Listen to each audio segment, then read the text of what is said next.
10월 31일 월요일 마지막 헌혈.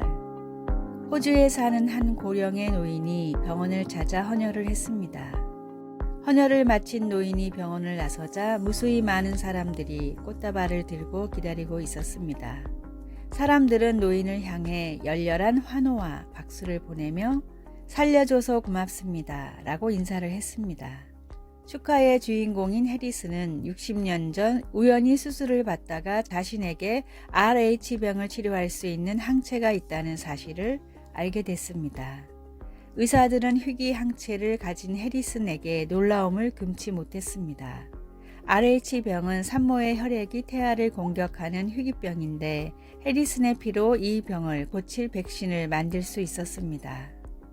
자신의 헌혈로 사람을 살릴 수 있다는 걸 알게 된 해리슨은 이후 2주마다 한 번도 거리지 않고 60년간 헌혈을 했습니다. 1173번의 헌혈을 통해 200만 명을 살린 해리슨은 81세가 되면서 호주법으로 더 이상 헌혈을 할 수가 없었습니다. 그래서 마지막 헌혈을 하던 날에 그동안 해리슨에게 도움을 받은 많은 부모와 자녀들이 병원으로 찾아와 감사를 표현한 것이었습니다. 한 사람의 삶이 수백만 명에게 생명을 선물로 줬듯이 예수님의 보혈로 모든 사람들이 구원받을 수 있습니다. 분명하고 유일한 진리이고 영원한 생명을 주는 예수님의 보혈을 세상에 힘써 전하십시오. 오늘의 말씀.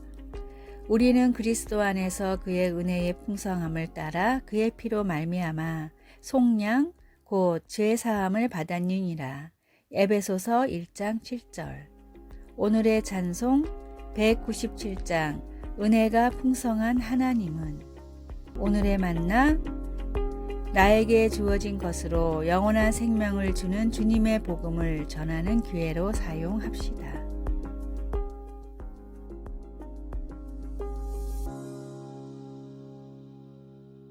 11월 1일 화요일. 다 알아요. 5살짜리 아이는 모든 걸 다 안다고 주장하며 우리에게 웃음을 줍니다.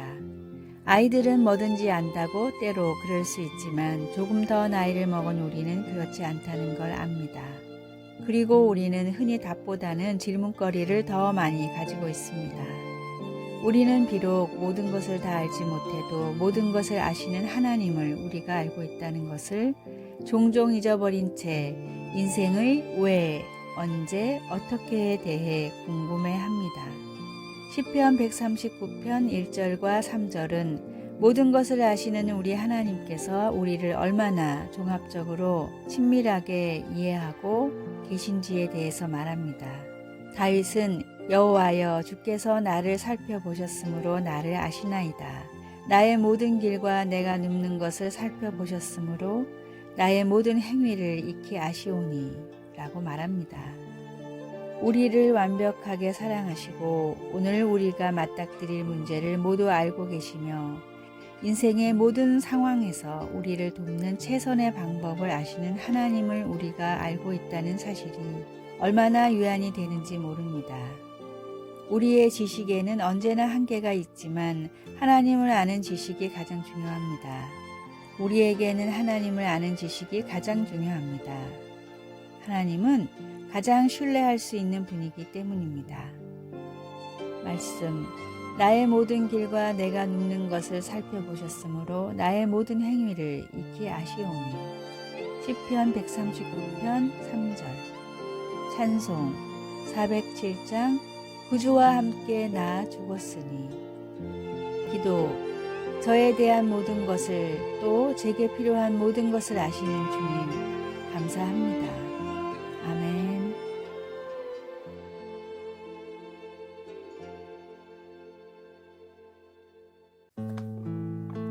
11월 2일 수요일. 소중한 두 샘물. 인접한 산속에 물이 귀한 두 마을이 있었습니다. 두 마을에는 소중한 샘물이 하나씩 있었는데 한 마을은 샘물을 누구나 마음껏 사용할 수 있었지만 다른 마을은 정해진 양만큼 사용할 수 있었습니다. 마음껏 물이 있는 마을 사람들은 물이 사람을 위해 있는 것이기 때문에 있을 때 잘 써야 한다고 생각했지만 정해진 양만 쓰는 마을 사람들은 언제 떨어질지 모르는 소중한 물이기 때문에 조금이라도 오래 쓰려면 아껴야 한다고 생각했습니다. 심지어는 샘물을 지키기 위해 다 같이 물을 안 쓰는 날까지 만들었습니다. 그러나 이런 노력에도 불구하고 샘물을 아껴 쓴 마을의 샘이 더 빨리 말라버렸고 마음껏 사용한 마을은 오히려 샘물이 그대로였습니다. 왜 이런 차이가 일어났을까요? 사용한 만큼 솟아나고 그대로 두면 썩어버리는 샘물의 특징을 아껴 쓰는 마을 사람들은 몰랐기 때문입니다.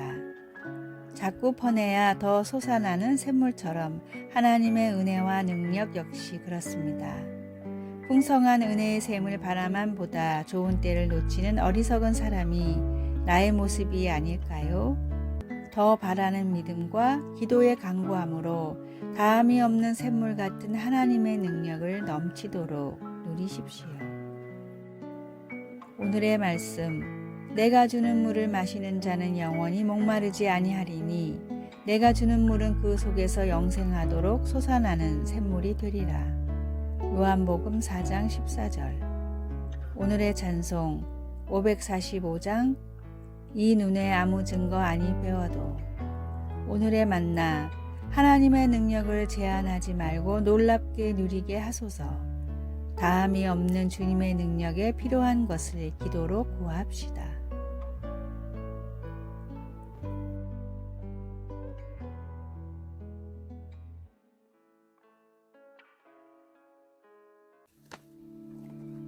(11월 3일) 목요일, 멍게의 운명이 아닌 성장으로. 멍게는 특이한 생명체입니다. 바위와 조개 껍질에 붙어있는 멍게는 마치 부드러운 플라스틱 장난감처럼 보이기도 합니다. 멍게는 활발했던 어릴 때와는 달리 흐르는 물에서 영양분을 섭취하면서 수동적인 생활을 합니다.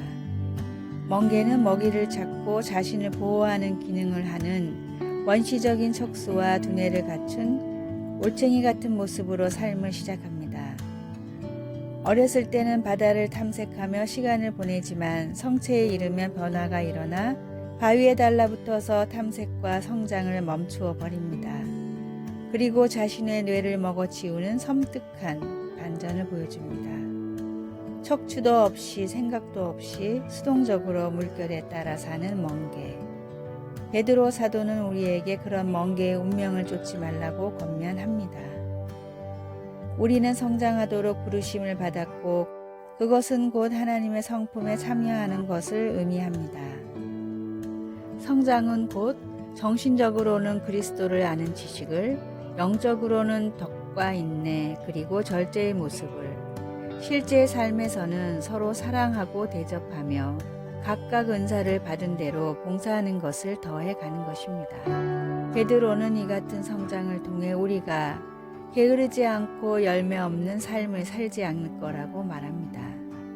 이 성장회로의 부르심은 10대뿐 아니라 70세의 사람에게도 똑같이 아주 중요합니다.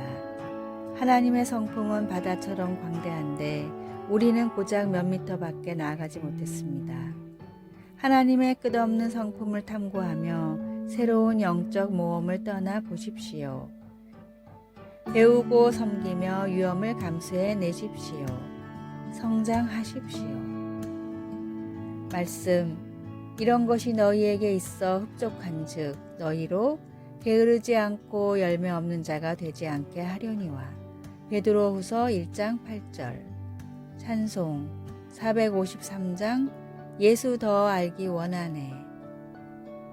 기도, 하나님 아버지, 매일 주님을 더 닮아가려는 열정을 저에게 주소서.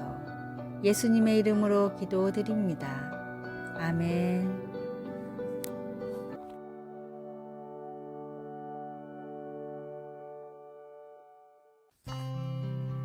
11월 4일 금요일, 대나무 주사위의 메시지. 조선시대 선비들에게는 의기라는 중국 문화가 유행했습니다. 물컵처럼 생겼지만 정작 물을 부으면 쏟아져 버려 마실 수 없는 쓸모없는 컵인데 이 컵 주변에 청빈, 안분과 같은 분자의 교훈을 적어 부와 명예 같은 것들은 컵으로 빠져나가는 물과 같이 쓸모없는 것이며 정말 중요한 것을 잊지 말라는 일종의 교육용 도구였습니다. 의기 중 가장 유명한 것은 7개의 면이 있는 대나무 주사위였는데 각각의 면에는 다음의 교훈이 새겨져 있었습니다. 첫 번째, 매일 3번 감사의 말을 하라. 두 번째, 홧김에 나오는 말을 3번 참아라. 세 번째, 남을 3번 칭찬하라. 네 번째, 내 잘못을 3번 인정하라. 다섯 번째, 실수해도 3번만 꾸짖지 마라. 여섯 번째, 남이 잘못해도 3번만 탓하지 마라. 일곱 번째, 남의 흠을 3번만 헐뜯지 마라. 몸에 익히고 필요한 교훈은 가까이 두고 지켜야 합니다.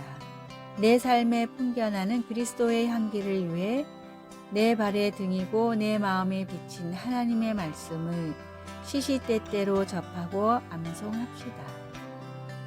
오늘의 말씀, 주의 말씀대로 나를 붙들어 살게 하시고 내 소망이 부끄럽지 않게 하소서. 시편 119편 116절. 오늘의 찬송 201장 참 사람 되신 말씀. 오늘의 만나, 주님의 말씀을 내 삶에 더 가까이 두게 하소서. 가장 자주 쓰는 스마트폰을 볼 때마다 말씀을 한 구절씩 묵상합시다.